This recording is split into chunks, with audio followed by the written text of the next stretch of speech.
Assalamualaikum warahmatullahi wabarakatuh. Selamat siang anak-anak. Sehat semuanya? Alhamdulillah kalau sehat semua ya. Sebelum mulai pelajaran pada hari ini, ada baiknya ibu juga seperti biasa akan absen kalian satu persatu. Jadi jelas siapa yang tidak hadir, siapa yang hadir, begitu ya anak-anak. Baiklah, ibu absen dulu. Yuliska Tatia. Hadir, Bu. Baik, hadir ya. Desi Kumalasari. Hadir, Bu. Baiklah, sepertinya hadir semua ya. Alhamdulillah kalau begitu. Kebetulan hari ini ibu membawakan salah satu miniatur hasil dari salah satu kakak tingkat kalian tahun lalu. Dan ini merupakan miniatur dari salah satu peninggalan kerajaan Samudra Pasai. Dan ada yang tahu ini miniatur dari sejarah apa?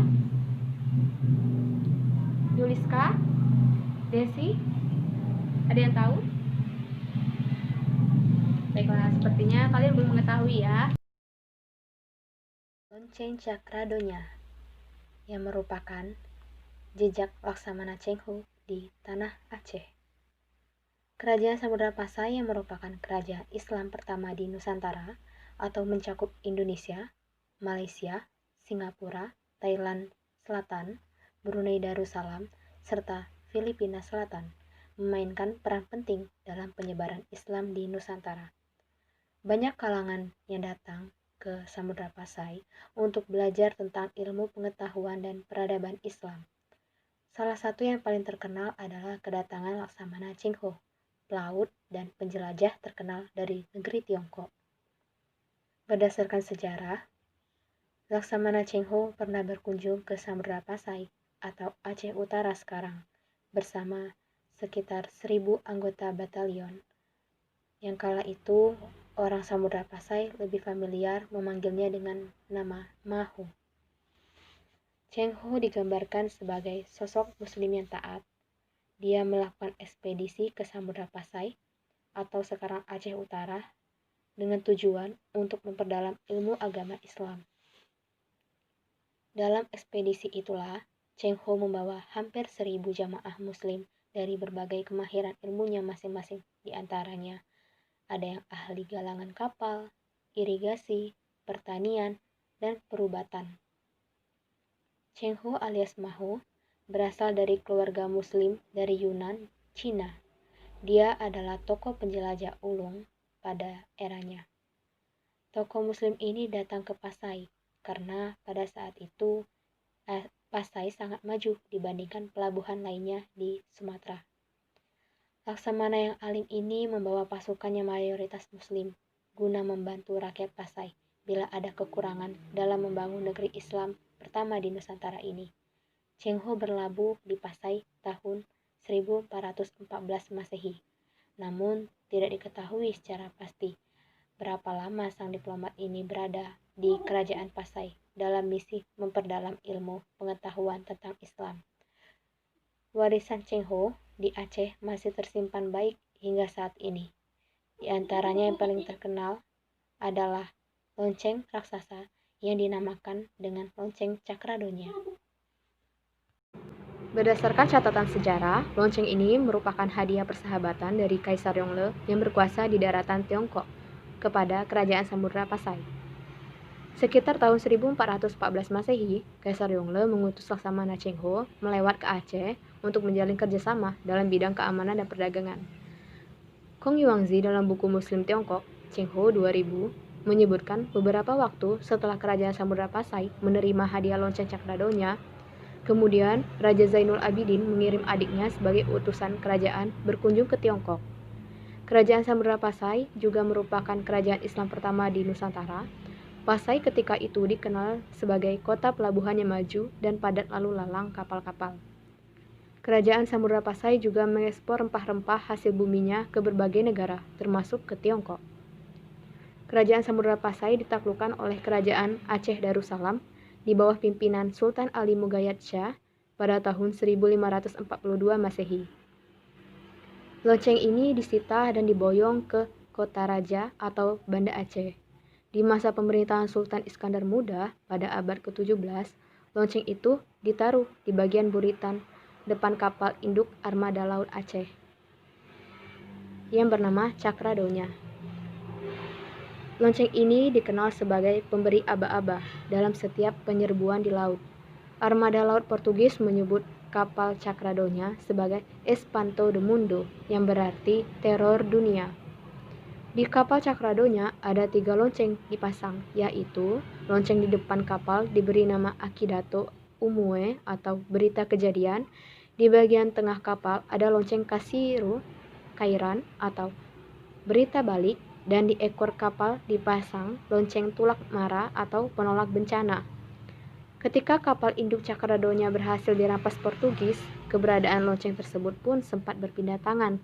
Namun setelah itu, lonceng dikembalikan ke Kerajaan Aceh, dan lonceng ditempatkan di Kompleks Istana Darut Dunia di sudut kanan Masjid Raya Baitur Rahman. Fungsi lonceng pun berubah dari semula pemberi aba-aba jika ada musuh di laut, kemudian menjadi alat untuk memanggil orang sholat dan pemberi tanda waktu berbuka puasa di bulan Ramadan. Pada tahun 1915 Masehi, lonceng Cakradonya dipindahkan ke Museum Negeri Aceh.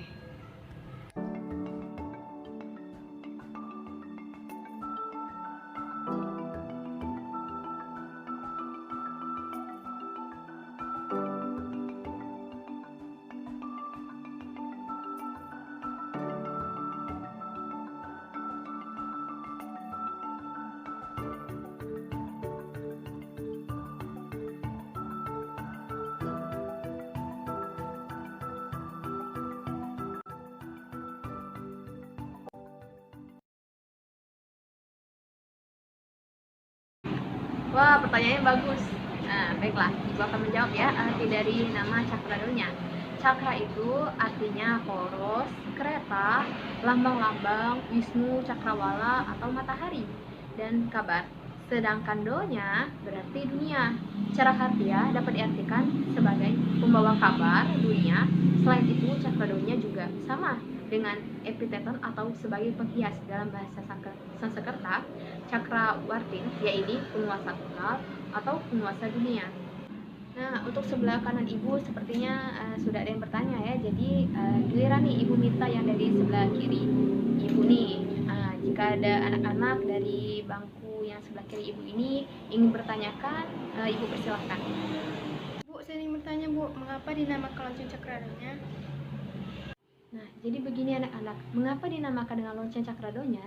Jadi pada awalnya lonceng ini ditaruh di atas kapal perang Sultan Iskandar Muda yang bernama Cakradonya. Dan dalam setiap penyerbuannya, kapal Cakradonya ini adalah kapal induk di armada laut Kerajaan Aceh pada waktu itu.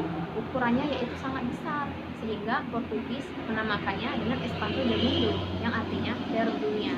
Jadi, sewaktu Kerajaan Aceh berhasil menghancurkan armada laut Portugis di Selat Malaka, karena lonceng itu selalu berada di kapal perang Sultan yang bernama Cakradonya, sehingga lonceng yang bertuliskan aksara Tiongkok dan Arab itu akhirnya dinamakan dengan lonceng Cakradonya. Jadi begitu anak-anak, sehingga lonceng atau genta ini disebut dengan Cakradonya. Nah, baiklah, itu saja materi yang bisa Ibu sampaikan pada hari ini. Semoga materi maupun penjelasan yang bisa Ibu sampaikan pada hari ini bisa berguna untuk kita semua. Sekarang jam menunjukkan pukul 13.20.